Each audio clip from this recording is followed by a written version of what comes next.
All right, we are back at OK 4-Wheel Drive, and Alex is up in Vermont, so I got Dave with me here to talk about wheels. Let's get started.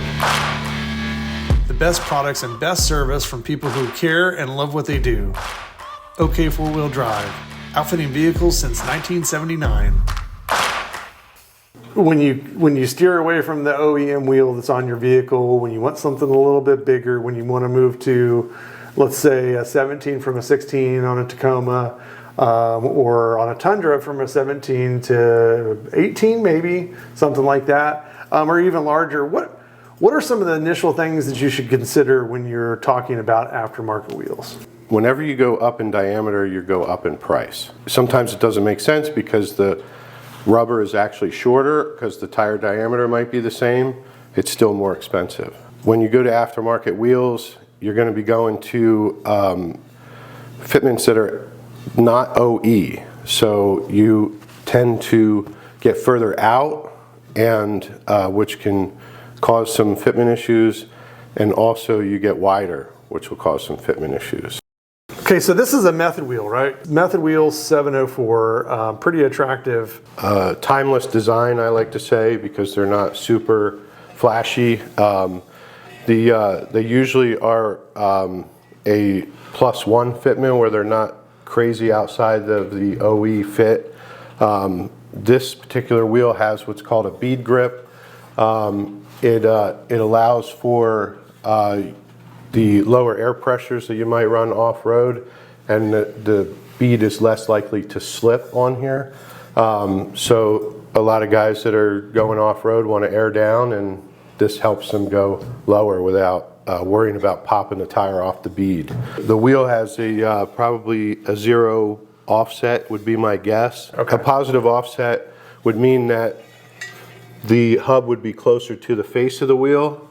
A negative offset would mean that the hub would be closer to the inside of the wheel, making the wheel stick out further. Okay, that's the piece. So if you want a wheel that's going to kind of stick out a little bit further from your vehicle, so you don't have to use wheel spacers. I mean, we could talk about that potentially too, but then you'd want to go with something with a negative offset, right? Is that correct? Okay. Yep. All right. Of course, we never recommend wheel spacers. It's always better to put a wheel on that has the correct offset. Going too far out can cause problems as well. It's going to increase loads on your suspension. So yeah, and on your steering too, right? Right. You're probably not going to get as comfortable as a steering experience at low speeds. Right. Correct? You also decrease your steering radius. Mm-hmm. Some wheels are only available in certain bolt patterns because they're designed to fit certain vehicles. So if a wheel is not available in your bolt pattern, it's probably because they don't make that wheel fitment for that vehicle, meaning the dimensions of the wheel would be outside of what that vehicle is capable of. Okay. This is the Nomad Convoy Salt. Nomad is a fairly new company. They well, the wheel company isn't new, but Nomad is a new brand. They are focusing their stuff on overlanding. No crazy fitments, no real high offset wheels. Usually their stuff is going to be, just a +1 fitment, but really nice stuff. The white wheel is making a comeback. What is center bore? They call it hub, maybe it's hub centric. Mm-hmm. Hub centric means that the wheel will ride perfectly on the hub and it won't be centered from the lug nuts. Most wheels are lug centric, okay, because they fit multiple bores. So usually the bore will be the widest of its fitments or the biggest diameter of its fitments. I think Toyota might have a bigger diameter hub so that it'll fit the Chevy as well, but it'll be a lug centric. Yeah, so like Dave said, these wheels are geared more towards some of the Toyota makes and models. There's a new application for Ford Bronco. There's even some applications for obviously Lexus and Subaru. So pretty exciting wheel to come to market. All right, what do we have here, Dave? This wheel is an AEV Salta. Yeah, so the AEV wheels are just fantastic. I mean, you can feel this wheel is considerably heavier than the Nomad.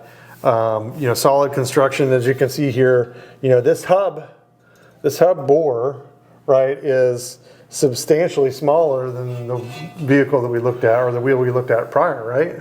Right, and the AEV is going to make a vehicle-specific wheel where it's not going to have multiple fitments. Sure.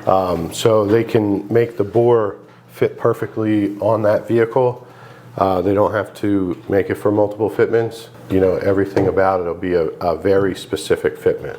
Backspacing is a term that's used with offset. It's basically a different way to express it. Backspacing is the measurement of the hub surface where it mounts to the back of the wheel. So you would set a straight edge across, take a tape measure, and measure that distance. That's how you get backspacing. So it's a little bit easier to understand for most people than the offset. Okay, good. So just to recap here, primary measurements and things to keep in mind: bolt pattern, hub bore, knowing if it's made vehicle specific or it's universal potentially. Your offset or your backspacing may be easier for you to understand as well. When I'm selling wheels, what I do is I look at the factory wheel, I figure out what the backspacing is on that, and then when we look at potential wheels, we subtract. So whatever the new backspacing is, it's always less. So if you start with a 7-inch backspacing and you're going to a 5 3/4, you're immediately pushing that wheel out 1 1/4 inches.